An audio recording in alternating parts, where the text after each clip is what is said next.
ನಿಮಗೆ ಗೊತ್ತಾ, ನೀವು ಕೇಳುವಂಥ ಸೌಂಡ್ಸು ನಿಮ್ಮ ಮೂಡನ್ನು ಡಿಸೈಡ್ ಮಾಡುತ್ತೆ. ಹೌದು, ನೀವು ಕೇಳುವಂಥ ಸೌಂಡ್ಸು ನಿಮ್ಮ ಮೂಡನ್ನು ಇರಿಟೇಟ್ ಆಗು ಮಾಡ್ಬೋದು, ಇಲ್ಲ ಹ್ಯಾಪಿಯಾಗೂ ಮಾಡ್ಬೋದು. ಫಾರ್ ಎಕ್ಸಾಂಪಲ್, ನೀವೇನಾದರೂ loud, harsh, unnatural, screaming, disturb sound surroundings ಮಧ್ಯದಲ್ಲಿದ್ದರೆ ಅದು ಡೈರೆಕ್ಟಾಗಿ ನಿಮ್ಮ ಮೂಡನ್ನು ಡಿಸ್ಟರ್ಬ್ ಮಾಡುತ್ತೆ. ಇದರಿಂದ ನಿಮಗೆ ಕೋಪ, ರೆಸ್ಟ್ಲೆಸ್ನೆಸ್, ಇರಿಟೇಷನ್, ಸಮ್ಟೈಮ್ಸ್ ಹೆಡ್ಡೇಕು ಸಹ ಕಾಸ್ ಆಗ್ಬೋದು.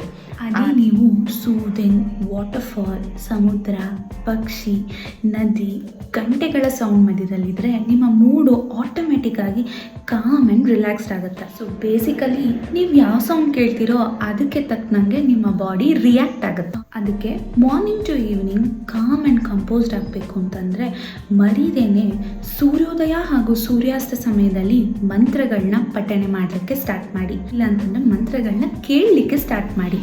ಎಕ್ಸಾಂಪಲ್, ವಿಷ್ಣು ಸಹಸ್ರನಾಮ, ಲಲಿತಾ ಸಹಸ್ರನಾಮ, ಇಲ್ಲ ಹನುಮಾನ್ ಚಾಲಿಸ, ಈ ಥರ ಯಾವುದೇ ಒಂದು ಮಂತ್ರವನ್ನು ನೀವು ಕೇಳಲಿಕ್ಕೆ ಸ್ಟಾರ್ಟ್ ಮಾಡಿದ್ರೆ ಆಟೋಮೆಟಿಕ್ಕಾಗಿ ಮಂತ್ರಗಳ ಫ್ರೀಕ್ವೆನ್ಸಿ ಹಾಗೂ ವೈಬ್ರೇಷನ್ನು ನಿಮ್ಮ ಬಾಡಿಯಲ್ಲಿ ಪಾಸಿಟಿವ್ ಎನರ್ಜಿನ ಕ್ರಿಯೇಟ್ ಮಾಡಲಿಕ್ಕೆ ಸ್ಟಾರ್ಟ್ ಮಾಡುತ್ತೆ.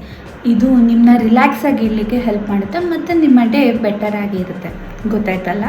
ಇವತ್ತಿಂದನೇ ನೀವು ಮಂತ್ರವನ್ನು ಪಠನೆ ಮಾಡಲಿಕ್ಕೆ ಇಲ್ಲ ಕೇಳಲಿಕ್ಕೆ ಸ್ಟಾರ್ಟ್ ಮಾಡಿ, ಮತ್ತು follow for more.